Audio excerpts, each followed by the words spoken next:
Kak, sini jap. Kenapa? Spin walkout ke? Bukan tu.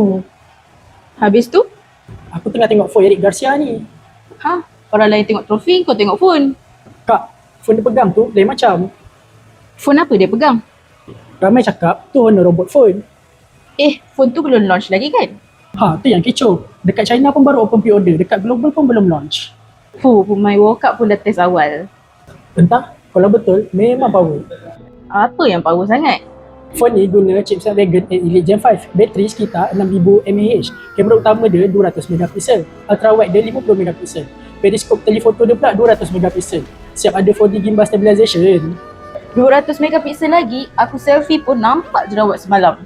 Itu belum lagi. Honor siap collab dengan Ari. Ari, yang kamera orang syuting filem tu.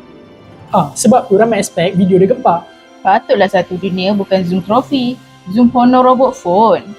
Aku rasa Honor dah tak payah buat iklan dah. Kenapa? Eric Garcia dah jadi duta tanpa sengaja. Kalau phone ni masuk Malaysia, Korang beli tak? Cuba komen.